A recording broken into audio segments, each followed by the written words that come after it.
Setiap kali kamu memilih untuk tidak mengampuni, yang pertama kali kamu sakiti bukan orang yang kamu benci, tapi diri sendiri. Yang pertama kali kamu lukai bukan orang yang kamu benci, tapi diri sendiri.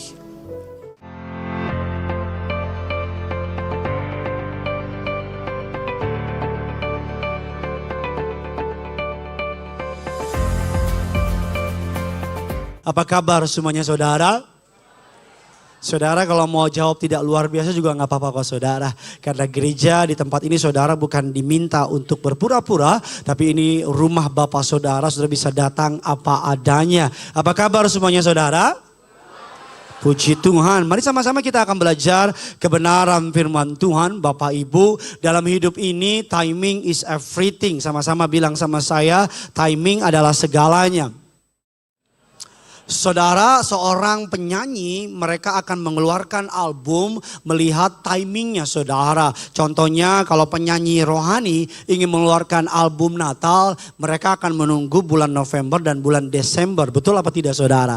Akan lucu kalau album Natal dikeluarkan di bulan Mei saudara. Kita akan menertawakan orang tersebut. Atau yang paling gampang berikutnya, hari-hari ini bioskop penuh dengan film anak-anak saudara. Kenapa? Karena libur sekolah, kita tahu itu saudara. Begitu juga dalam kalau saudara suka berselancar, kita tahu bahwa ombak itu adalah segalanya. Seorang peselancar yang tangguh, berpengalaman, dia akan melihat ada ombak datang, dia akan lempar, dia punya papan apa Bapak Ibu? Papan penggilasan, dia akan lempar papannya dan dia akan menaiki ombaknya. Begitu juga dengan hidup ini. Kita bilang ada waktu untuk menangis, ada waktu untuk tertawa, ada waktunya kita bergerak dengan lamban, tapi ada waktunya kita harus bergerak dengan cepat.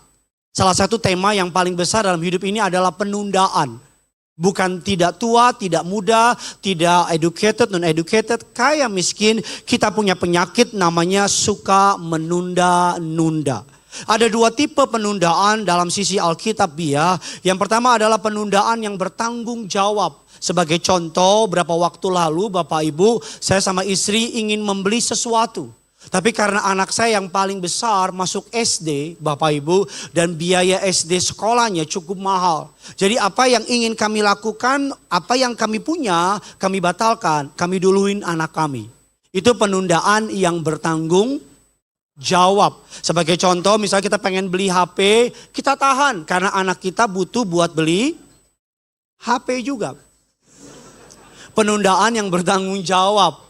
Kita bilang yang kedua adalah penundaan yang tidak bertanggung jawab. Nah ini yang akan saya bahas. Kita menunda segala sesuatu, kita menunggu waktu yang tepat, kita menunggu kapan-kapan dan seterusnya.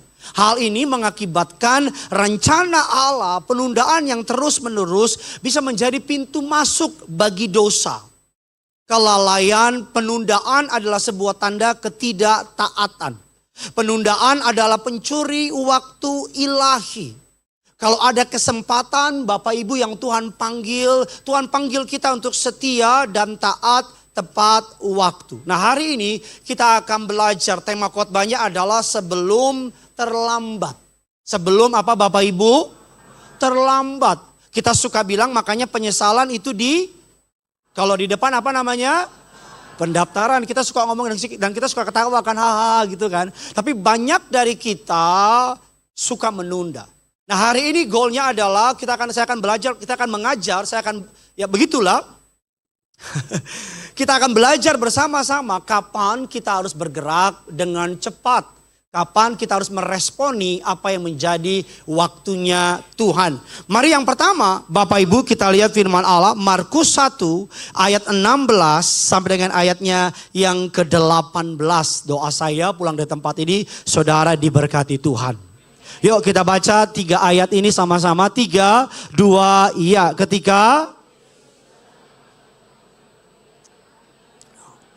yaitu mereka sedang apa? Yesus berkata kepada mereka apa? Aku akan menjala. Ayat yang ke-18 kita baca sama-sama. Langsung mereka apa? Meninggalkan jala mereka lalu apa? Sama-sama bilang sama saya langsung. Bilang kiri kanan saudara langsung. Sama-sama bilang sama saya langsung. Alkitab bilang kapan kita tidak boleh menunda. Yang pertama, ketika Tuhan meminta saya melakukan sesuatu. Anak muda zaman sekarang suka pakai kalimat gasken. Betul apa tidak? Langsung. Langsung Alkitab mencatat Bapak Ibu bahwa mereka langsung. Mereka enggak beralasan. Mereka enggak bilang, oh Tuhan sebentar ya, 1 jaring lagi ya. Mereka enggak bilang Tuhan besok deh. No. Tapi tuh Alkitab bilang langsung. Langsung.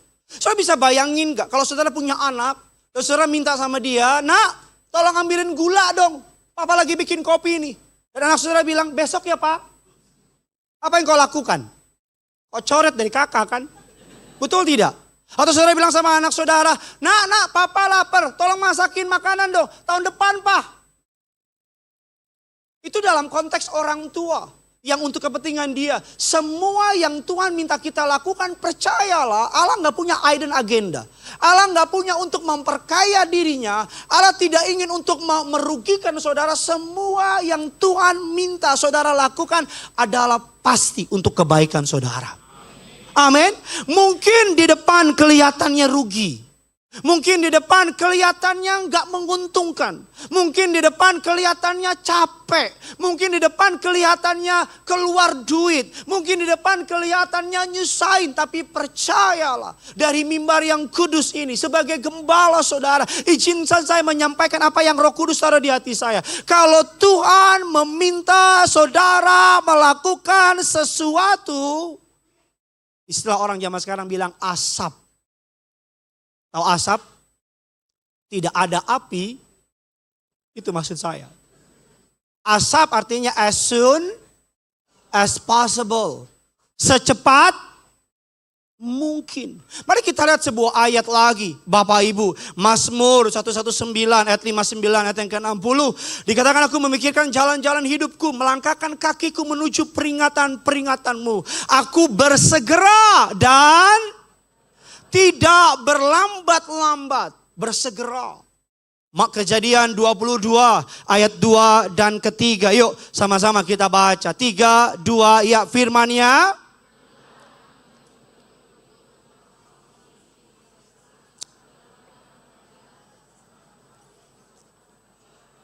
Pada salah satu gunung yang akan, ayat yang ketiga kita baca apa responnya dari Abraham. 3, 2, ya keesokan.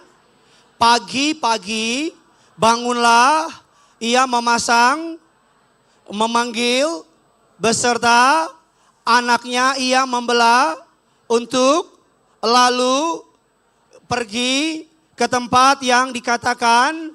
Sama-sama bilang sama saya pagi-pagi. Orang Yahudi kalau bilang pagi itu bukan jam 7, bukan jam 6, bukan jam 5. Berapa Pak Pendeta? Di bawah jam 4 orang Yahudi bilang. Dan Abraham sayang sama Ishak. Ishak adalah anak penantiannya. 20-25 tahun Abraham menanti Ishak. Dan Abraham tahu bahwa Allah yang disembah bukan Allah yang akan mempersembahkan anaknya seperti Allah-Allah pada yang lainnya. Tetapi Alkitab katakan Abraham tidak berargumen sama Allah.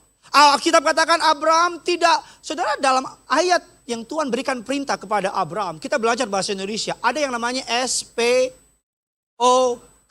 Subjek, predikat, objek, keterangan, waktu. Saya cuma ngetes mana yang bolos, mana yang cabut ketika. SPOK. Dari seluruh perintah Allah kepada Abraham, subjeknya ada, yaitu Abraham. Objeknya ada, yaitu Ishak, Bapak Ibu. Dikatakan apa Bapak Ibu? SP, subjek, predikat. Saya jadi nyesel ngomong gitu tadi saudara. Tapi yang tidak ada apa di situ? Keterangan waktu. Abraham tidak memakai keterangan waktu itu untuk bermain-main sama Allah. Enggak ada.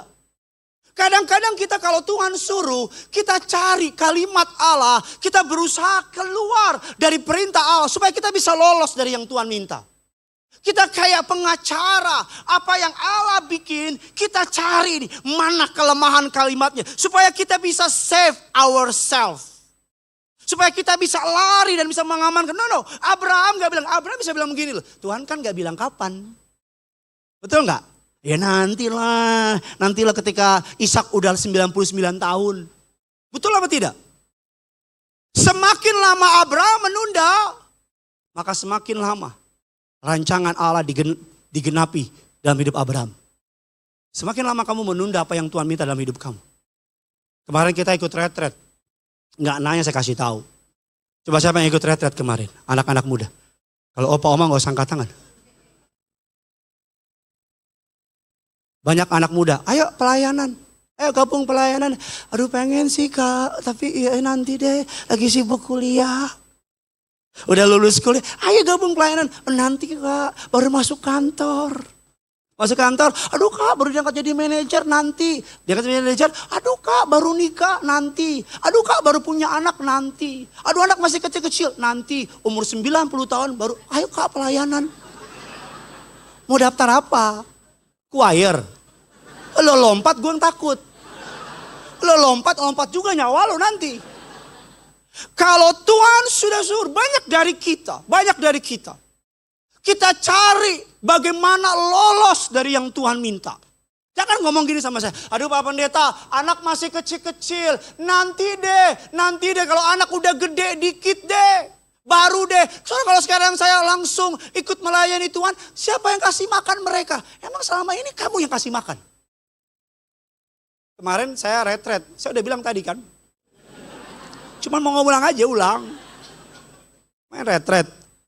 Sebelum keluar rumah, saya doain anak saya Gene sama Joy. Saya urapi. Ini pengalaman saya doain Tuhan. Saya pergi 3 hari, tolong jagain Gene sama Joy Tuhan. Selama saya pergi, tolong jagain mereka. Roh Kudus bilang dengan keras di hati saya. Emang selama ini siapa yang jaga? Saya langsung, oh iya juga ya. Emang selama ini kamu yang jaga? Selama ini yang jaga Tuhan bukan saya. Jadi seakan-akan saya pikir saya yang jaga. Karena saya kangen sama Gene, di hari kedua saya bilang, Gene datang ke tempat retret deh. Itu pesawat pribadi papa lagi nganggur pakai, saya bilang. Emang saya gak pernah bilang ya? Saya punya pesawat pribadi banyak. Pakai deh saya bilang. Karena di tempat retret gak ada helipad, saya bilang bangun. Jangan kayak orang susah. Ketika Gene sampai di tempat retret, itu kan tempat retret kan gede kan, luas. Ya kan, ada rumput hijau luas. Gene sama Jo lihat, lari, dia lari kenceng. Saya bilang jangan kayak orang norak, di rumah juga ada. Saya bilang, di rumah juga ada. Itu Gene sama Joy, bapak ibu lihat lari mereka. Abangnya memang paling kerok memang. Abang bilang, ayo deh kita lomba lari. Abangnya 7 tahun, adiknya 3 tahun. Mereka lari. Dan mereka berdua sampai di usia kalau papanya teriak, makin kenceng teriakannya, makin kenceng larinya. Saya teriak, Gene, Joey, mereka lari kenceng. Si Joey jatuh tak, sampai bunyi tangan kerak gitu. Aduh papa, Joey makan rumput. Mampus kan kau? Kalau orang tua Batak gitu, mampus kan kau? Abraham tidak mencari alasan untuk segera menaati apa yang Tuhan perintahkan dalam hidupnya. Saya suka bilang, saya suatu hari melayani di sebuah daerah. Ada kepala daerahnya. Tuhan bilang di hati saya, kamu dipanggil melayani. Dan saya sampaikan, saya kan cuma hamba Tuhan yang taat. Saya bilang, izin Pak, Tuhan bilang di hati saya ada impresi kuat. Dari malam sebenarnya, tapi saya takut salah. Saya uji lagi. Tuhan panggil Bapak melayani. Oh iya Pak Pendeta, udah banyak pendeta yang bilang. Selama kemarin udah bilang pelayanan. Nanti ya Pak, 5-6 saya pensiun, saya pelayanan. Nanti ya Pak, hebat ini kepala daerah. Bukan kita yang nunggu Tuhan, dia yang suruh Tuhan tunggu. Tuhan nunggu dia. Gak apa-apa kan Pak Pendeta, nanti saya masih banyak yang perlu saya kejar gini. Nanti ya Pak Pendeta, boleh nggak? Karena di kepala daerah ya udah. Terus saya bilang sama dia, Pak jangan marah ya. Kita nggak tahu waktu kita sampai kapan. Amin. Jangan marah ya Pak. Kalau Tuhan udah panggil, jangan tunda. Jangan pakai alasan anak-anak masih kecil. Jangan pakai alasan ya butuh biaya. Jangan pakai alasan ya saya kan masih begini. No. Tuhan panggil kamu, Tuhan tahu kebodohanmu, kelemahanmu. Dia sudah perhitungkan kebodohanmu. Amin. Apa yang tahun lalu Tuhan suruh perintah kepada untuk saudara lakukan dan hari ini saudara belum lakukan? Saudara tunda-tunda. Apa? Lakukan. Apa yang kuat berbicara bertahun-tahun belakangan ini Tuhan suruh saudara lakukan sesuatu. Dan saudara masih tunda, tarsok. Sampai jadi innalillahi wa inna ilaihi raji'un. Selesai. Bilang kiri kanan saudara, kalau Tuhan panggil, gasken. Amin. Panggilannya gak selalu pelayanan.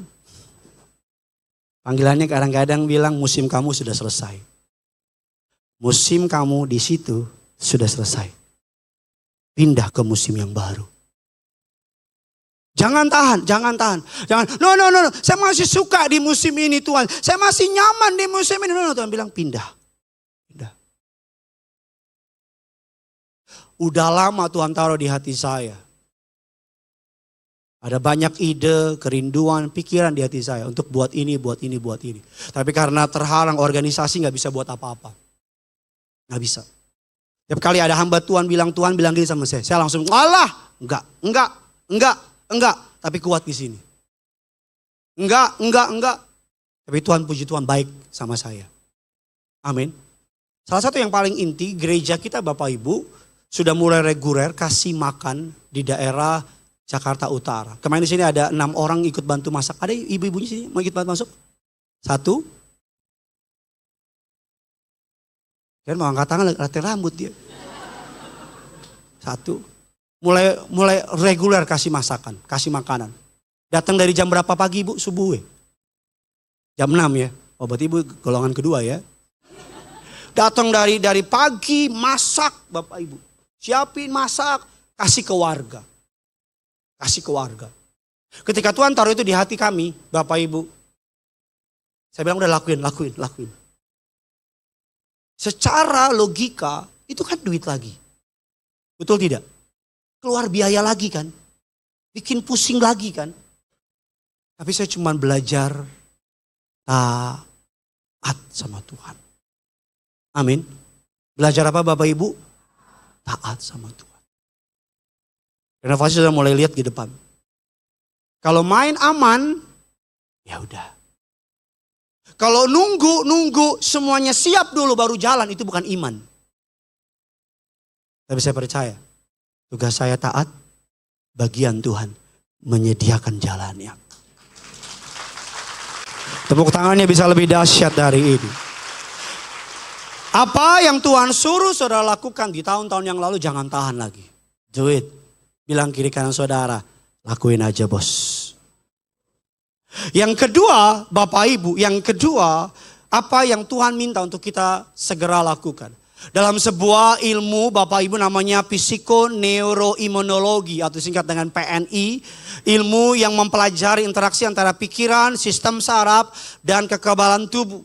Riset ini menunjukkan bahwa stres kronis, emosi negatif memicu yang namanya badan kita mengeluarkan berbagai macam hormon-hormon yang merusak badan kita. Dikatakan penelitian dari John Hopkins Medicine menyatakan bahwa pengampunan dapat menurunkan risiko serangan jantung, memperbaiki kolesterol, kualitas tidur dan seterusnya. Duke University menunjukkan bahwa orang yang memiliki pasien HIV yang mampu mengampuni menunjukkan respon imun yang lebih kuat. Stanford dan Very Well Mind menyimpulkan bahwa pengampunan mengurangi stres psikologi, fisik seperti nyeri kronis, meningkatkan kesejahteraan emosional. Sumber dari Howard University, Bapak Ibu mengklaim bahwa sekitar 61 pasien kanker atau yang sulit diobati memiliki masalah unforgiveness. Dikatakan mengampuni dapat meningkatkan kesehatan tubuh. Ketidakmengampuni meningkatkan kadar stres, kortisol, menurunkan sel pembunuh alami yang membunuh penyakit dalam tubuh kita, mengakibatkan sel kanker. Orang yang tidak mengampuni, Bapak Ibu, yang pahit, memicu disfungsi imunologi yang bisa membuka pintu bagi perkembangan sel abnormal. Saya ambil 5 majalah besar, Times Magazine 2020 mengeluarkan penelitian, dikatakan bahwa orang yang stres setahun penuh mengalami tekanan, mengalami masalah, akan bisa keluar dari stresnya dengan mengampuni, memaafkan. Majalah Glamour, Bapak Ibu di Eropa, dikatakan forgiveness, it is good for your immune system. Mengampuni itu bagus buat sistem imun tubuh kita. Very Well Mind Magazine, majalah well known di Eropa bilang demikian. Mental health effect of holding a grudge. Dikatakan orang yang menahan amarah, orang yang menahan emosi ini 2023 November. Berakibat kepada mental health. Berakibat kepada kesehatan mental. Time Magazine dalam penelitian yang lain mengatakan forgiving other people is good for your health. Mengampuni orang lain itu bagus buat kesehatanmu. Majalah terakhir Bapak Ibu, How Forgiveness Impact Mental Health and Relieve Stress. Mei 24, 2023. Dikatakan bagaimana mengampuni berakibat baik kepada kesehatan dan melepaskan stres. Kapan saya harus bertindak dengan cepat? Yang kedua, ketika saya meminta pengampunan atau ketika saya memberi pengampunan. Kita butuh dua-duanya. Meminta pengampunan atau memberi pengampunan. Gak ada yang salah satunya, betul tidak? Kita pernah disakiti dan kita pernah disakiti. Kita pernah disakiti dan kita pernah menyakiti. Both way. Ampunin. Like or dislike. Bukan untuk saudara, tapi untuk kita sendiri. Betul apa tidak? Bukan untuk orang lain, tapi untuk diri saudara sendiri. Ketika Tuhan meminta saudara untuk mengampuni, orang yang tidak mengampuni cenderung kritikal. Betul tidak? Pokoknya kritik mulu. Kritik mulu. Pokoknya semua dikritik. Tumben nih, hujan. Besoknya panas banget. Luar macet banget Jakarta. Besoknya tumben gak macet. Betul gak? Gideon nih, telat. Besoknya tumben dia gak telat. Betul gak?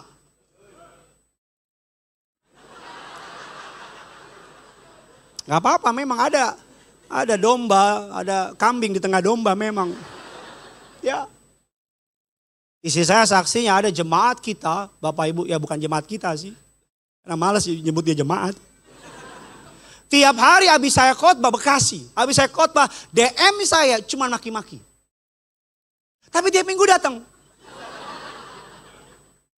Kan kita sampai bingung kan? Betul tidak? Saudara boleh tanya sama Pastor Great, saksinya. Tiap minggu habis beres khotbah saya bilang, lihat pasti komen lagi nih. Khotbah Bapak begini. Selalu ada di komentar. Dalam hati saya, ini dia dosen, jemaat atau apa nih? Orang yang suka kritik, biasanya hidupnya sering dikritik. Orang tua yang suka ngeritik, biasanya orang tuanya juga suka ngeritik. Dan anak yang suka dikritik, kemarin saya retret, saya udah kasih tahu ya. Sekali lagi dapat piring cantik. Ada seorang podcaster, bintang tamu kita, Bapak Ibu, hamba Tuhan, dia bilang gini sama saya. Kemarin dia podcaster, dia baru mewawancara seorang bintang porno yang memeluk agama seberang, Bapak Ibu. Dan ditanya, kenapa kamu jadi bintang porno? Dia bilang, apakah keuangan? No, dia bilang, dia dari keluarga kaya, pendidikannya low, hukum, Bapak Ibu, hukum. Dan dia dari keluarga yang peraturannya apa-apa tuh di rumah strict. Pokoknya ketat. Nah, podcaster ini cerita, lulu ketat ya?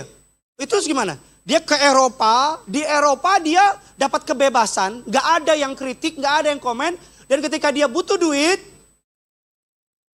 film porno. Dia main film porno. Dan podcaster ini ketakutan. Dia bilang gini, aduh tolong itu seperti kehidupan anak-anak gue. Gue takut anak-anak gue ya mohon maaf ambil jalan kayak kamu. Kenapa kamu bisa jadi bintang porno? Dia bilang gini, karena tiap hari di rumah saya dikritik. Tiap hari di rumah dibilang smile, smile, you look ugly. Senyum, senyum. Kamu kelihatan jelek kalau gak senyum. Langsung dia bilang gini, oh puji Tuhan. Ada banyak anak-anak dikritik mulu sama papanya. Dikritik mulu sama mamanya. Kalau anak-anak tidak menemukan kepercayaan diri di rumah, lalu bagaimana? Betul apa tidak? Kritik mulu. Berapa waktu yang lalu Gene bapak ibu dia bikin gambar lukis seharian. Seharian. Dia datang udah seharian sore, papa lihat gambar Gene. Bagus nggak? Saya jujur sama saudara, hancur. Hancur. Tahu kan gambar yang gunung dua? Tengahnya ada jalan, ada sawah. Anak saya bikin gambar anaknya kayak hantu. Dan tengahnya matahari. Bagus gak apa-apa? Saya bilang, anak papa. Saya kan gak mau bohong. Cuma, anak papa. Saya gak usah muji, anak papa aja. Iya, anak papa keren. Anak papa. Bagus enggak? Jangan ditanya anak papa. Anak papa. Saya setiap Senin bapak ibu sama keluarga saya suka ke coffee shop di daerah Bogor. Saudara gak usah tahu kopinya. Nanti lo bilang nih Gideon suka di sini Gideon nih. Ayo kita datengin. Jadi saya sama istri sama anak itu coffee shop. Bapak ibu kenapa kita ke situ? Karena ada ini kertas gambar. Kertas gambar. Jadi kami semua dan anak saya Gene udah lebih dari orang tua. Jadi kalau kumpul bilang HP kumpulin. HP Gene tahan. HP-nya dikumpulin kita ngegambar, ngelukis. Dikasih itu sebenarnya itu buat anak-anak. Jadi kalau ada pengunjung kopi yang lihat ini satu keluarga ngegambar. Dia bilang ini kan buat anaknya dia bilang harus ini. Jadi kita gambar. Nah anak saya kalau gambar kan namanya anak kecil. Keluar. Saya kalau gambar ya nggak bagus. Tapi setidaknya sesuai tempat lah.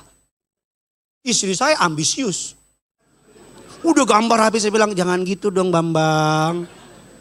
Kenapa? Karena habis selesai gambar, Gene kumpulin. Oke, menurut mama papa siapa yang paling bagus? Gene. Ya dong, Gene paling bagus. Nomor 2 siapa? Joey. Nomor 3 harus saya. Apa maksud saya? Biar anak saya menemukan kepercayaan dirinya di rumah. Amin. Begitu juga dengan istri. Istri saya kemarin potong rambut. Hair of Hope. Dia potong rambut, dia potong. Yang pertama kali habis potong, dia foto kirim ke saya. Sampai gini. Saya pernah pemain bola dulu. Sayang bagus enggak? Saya langsung bilang, boleh lihat angle lain enggak? Kalau soal cantik pasti cantik. Saya cuma pengen lihat angle lain. Karena wanita lemah di ini, telinga. Laki-laki lemah di mata, telinga. Kalau istrimu habis dandan dia gini, itu minta dipuji Pak. Tapi kadang-kadang laki-laki kurang hikmat. Itu kayak istri begini, Pak. Apa lo cacingan? Apa lo cacingan lo ya? Ketika istri habis potong rambut, habis dandan, istri habis masker, kita kayak setan kamu. Contoh lagi. Anak saya itu Joey kan lagi lucu-lucunya. Ya kan? Gene lagi kerok-keroknya. Kadang-kadang orang kalau datang ke anak saya, yang dipuji itu cuma Joey doang. Lucu banget sih kan ngomongnya cadel kan. Ayo gitu. Lucu banget sih. Kan dunia ini favorisme. Dan dunia ini suka gak suka selalu ada favorit. Nah orang suka sama Joey. Sama Gene, orang gak perhatiin. Saya liatin anak saya. Oh, dia mau dipuji. Saya peluk anak saya. Saya bilang, Geno juga lucu kok. Dia sambil nempel ke saya. Ya papa, iya Geno juga lucu, gak apa-apa. Papa. Kadang-kadang kita puji anak orang. Lucu banget sih kamu. Anak sendiri gak boleh dipuji. Kadang-kadang kita lihat istri orang, aduh ibu awet muda loh. Ini cantik ibu awet muda. Istrimu yang dengar. Dia pulang, dia langsung ambil es, dia rendam ke mukanya dia. Dia lakukan segala perawatan. Setelah sebulan, papa lihat ada yang beda nggak? Kenapa? Ada yang beda nggak papa? Iya sih papa lihat beda. Apa? Lo sakit ya? Mari kita jujur. Kita mudah memuji orang luar. Susah memuji orang yang dekat sama kita. Betul tidak? Kenapa kayak gitu? Ketika Tuhan minta kita untuk ngampunin. Ampunin. Jangan disimpan. Jangan ditahan. Saya gak akan ada di mimbar ini kalau saya menyimpan dendam sama seseorang. Gak ada. Di suatu malam saya datang sama Tuhan. Saya bilang sakit banget. Gak enak banget. Dan saya tahu dengan jelas proven. Ini. Terus sama Tuhan, saya mau taat. Saya mau ampuni. Saya mau let go. Roh Kudus bilang, ucap berkat sama orang itu. Ya udah Tuhan berkati orang itu. Sayangi orang itu. Jamah agar orang itu tidak berakhir kepada api neraka dalam kekekalan. That's it. Kamu tidak diprogram untuk tinggal dalam kepahitan. Kamu tidak diprogram untuk tinggal dalam kebencian. Saya pernah bilang sama saudara berapa tahun yang lalu. Ada survei di luar negeri. 2 orang disuruh mengunyah kapas. Ada yang ingat survei itu? Kapas yang pertama sambil mengingat tentang kepahitan. Perceraian, pengkhianatan, kebencian. Kurang ajar tuh orang. Ingat terus selama berapa waktu.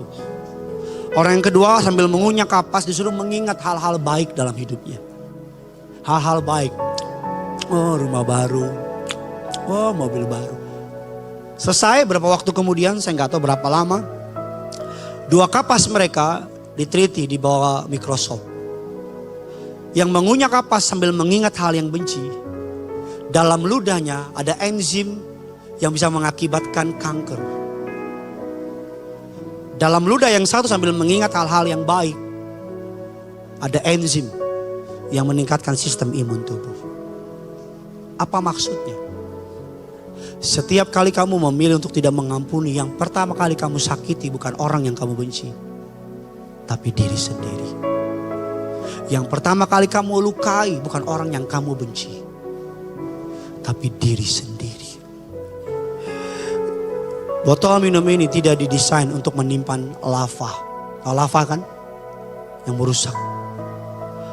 Tubuh saudara tidak didesain untuk menyimpan kepahitan. Seperti kita berharap mengasih racun orang itu mati. Tapi yang pertama mati duluan siapa? Diri kita sendiri. Khotbah pengampunan harus terus dikhotbahkan. Tadi pagi saya dengar Pastor Daud berbicara mengenai bitterness tentang Yusuf. Ampuni. Sesulit apapun, seberat apapun, ampuni. Amin. Yang ketiga, yang terakhir, kapan saya harus bergerak dengan cepat tanpa perlu menahan-nahan. Alkitab bilang Bapak Ibu, yang ketiga kapan saya harus bergerak dengan cepat.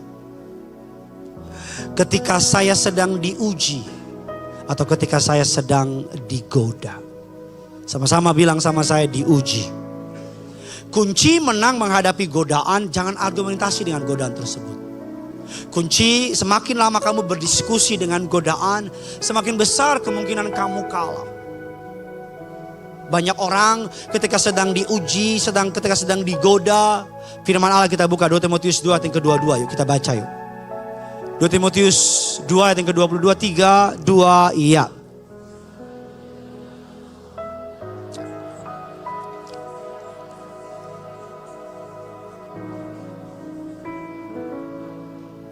Sebab itu jauhilah nafsu orang muda. Jauhi, arti bicara apa? Stay. Jaga jarak. Godaan itu Bapak Ibu seperti sales, licik, yang ke rumah kita, yang ketok pintu rumah kita.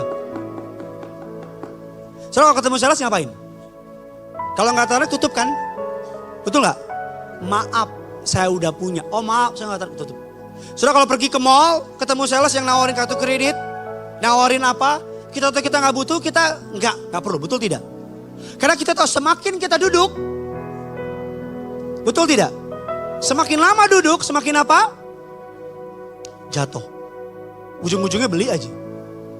Ujung-ujungnya tanda tangan aja. Kalau saudara tahu saudara lemah, saudara tahu saudara digoda, run, tinggalin. Adik-adik muda, kalau belum menikah, kalau berduaan di kamar, jangan bilang, oh ada urapan. Yusuf aja lari digoda Tante Poti. Yusuf apa? Lari. Kalau Yusuf nggak lari, Yusuf tinggal.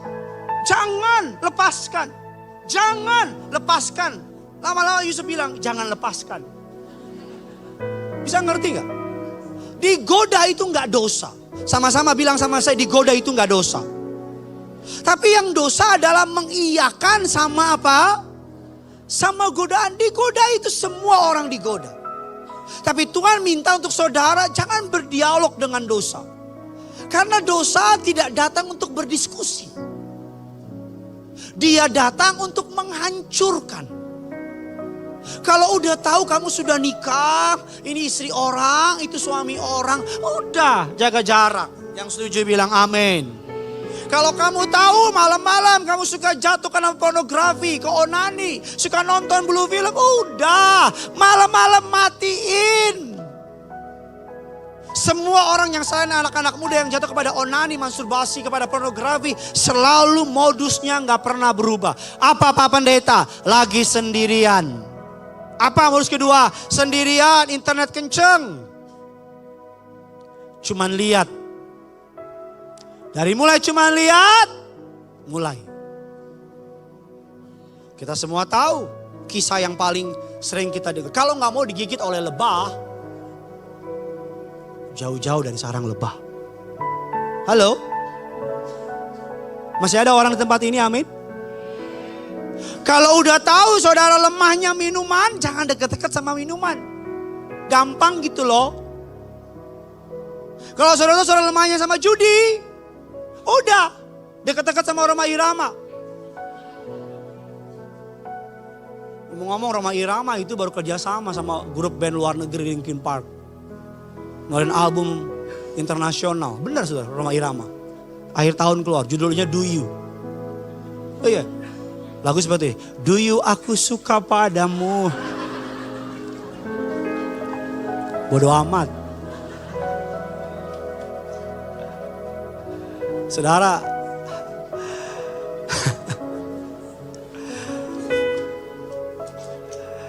Kejadian 39 yang ke-12, saya akan selesai. Lalu perempuan itu memegang baju Yusuf sambil berkata, marilah tidur dengan aku. Tapi Yusuf apa? Meninggalkan baju tangan perempuan itu dan lari kemana? Harus jelas dulu nih, keluar. Bukan ke, kalau Yusuf lari keluar, aman. Tapi kalau ke dalam, Tante Poti cantik bos, cantik bos, cantik istri bangsawan Mesir, cantik. Wangi nggak? Wangi pasti. Keren Mesir bos. Tante Poti nggak bengek nggak? Jup, ayo jodeng tante Jup. Cantik, saya yakin pasti. Makanya Yusuf apa? Lari. Yusuf bukan kaum bengkok. Yusuf tahu nih gue cabut. Ketika Daud digoda oleh Batsheba. Mari kita lihat godaan kapan datang. 2 Samuel 11 ayat yang kedua dan ketiga. Sekali peristiwa pada waktu petang ketika Daud bangun dari tempat pembaringan lalu berjalan-jalan di atas. Tampaklah kepadanya dari seorang perempuan sedang. Perempuan itu sangat. Pada masa itu perempuan biasa mandi di atas. Karena rumah orang biasa di atas. Karena Daud adalah raja maka istana paling tinggi. Jadi Daud lagi casually lagi jalan-jalan. Lagi walking in the morning. Lagi CFD. Lagi jalan. Ada perempuan mandi. Daud lihat.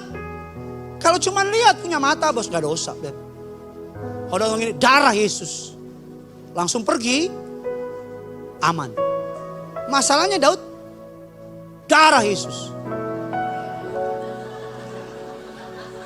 Darah Yesus. Darah Yesus. Yesus tolong aku Yesus. Kamu yang kerja di kantor, perselingkuhan sering terjadi di kantor. Sering, jangan wawe-wawe lo. Wawe-wawe aja lo. Udah tahu laki-laki wanita jaga jarak, jaga jarak. Rumahmu di Bekasi, ada teman kantormu lawan jenis cantik, sama-sama masih muda, sama-sama di Bekasi. Jangan bilang, boleh pulang bareng gak bang? Kasih dia cepet, naik ojek lo sana lo. Bikin susah aja lo sana-sana. Iya benar, karena kenapa? Maaf ya. Tapi Pak Pendeta, kita kan harus menolong. Kalau kamu mau nolong, cari orang yang kerja satu kantor, yang rumahnya di Bekasi, kau ajak semua. Kau datang di Sudirman, yang Bekasi. Ayo Bekasi. Naik mobil saya, aman itu. Karena biasanya satu mobil, ngobrol, Mas makasih ya. Don't mention it. Mas iya ngobrol, mulai ngobrol biasa kan. Sehari aman, 2 hari aman, 1 minggu, 2 minggu. Dia berantem sama suaminya. Lo juga lagi singit sama istri lo. Mulai deh tuh setan masuk. Mas, kok mukanya kesel gitu sih? Kenapa mas? Itu tuh, kamu tahu kan istriku, si Dewi. Kenapa Dewi mas? Alah, aku kantor capek-capek, dia malah sibuk zumba. Sama tuh istriku Tono, suamiku Tono mas juga begitu. Komen-komen, iya kenapa sih begini? Ada mumet, terus macet kan. Sayang macet nih mas, kita ngopi dulu yuk. Udah ngopi, udah. Malam, mulai tuh. Udah sampai rumah belum? Makasih ya mas. Setan mulai main. Udah gue gak usah lanjutin lah. Udahlah tahu lah. Reuni SMP SMA. Itu reuni bapak ibu pesan saya. Ajak istrimu. Ajak suamimu. Kalau gak bisa istri suamimu. Kalau gak bisa ajak orang tuamu. Bilang ini papa nih angkatan lebih tua nih papa nih. Reuni apa? Ketemu mantan. Unfinished business. Ketemu kan di kantor kan kayak Ratna. Gali. Aduh. Udah anak 3 masih aja singset. Mas Gali. Kalau ketawa setan itu Wawe. Saya kalau keluar kota pasti ajak istri. Pasti punya bos. Kalau istri gak bisa ajak tim. Kalau gak ada yang bisa, orang di tempat itu saya minta tolong tidur bareng. Tentunya laki-laki. Pertama gosip. Kedua, ya udahlah jaga sikap. Saya kan gak jelek. Loh apa? Saya kan ngomong yang real talk gitu loh. Iya saya kan gak jelek. Kalau konseling yang minta saya perempuan, saya ajak istri saya. Saya bilang sama tim saya, kalau ada perempuan cantik, muda, kiri kanan. Saya bilang, di kiri kanan tim saya, dengerin. Kalau saya bilang kamu pergi, laporin sama istri saya. Kan gak mungkin ngebahas rahasia negara kan? Laporin istri saya. Tapi kalau oma-oma, lu pergi aja udah. Gue juga gak doyan. Pendeta, Pak Pendeta, oma so janda Pak Pendeta. Mau barang gres juga ogah gue oma. Ya.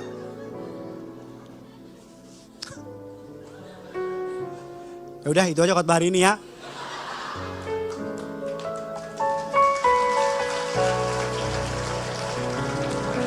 Sekarang perselingkuhan itu banyak. Perselingkuhan itu apa? Hati-hati. Kamu yang punya pacar yang belum menikah, kalau pacaran punya track record selingkuh. Pikir baik-baik. Pikir baik-baik sebelum buang sahu. Karena kalau udah buang sahu, suka gak suka, seperti nasi kotak di warung Padang. Selamat menikmati. Ya buka mau basi ya makan. Tidak ada perceraian. Tidak ada. Hadapi. Doa saya menyertai saudara.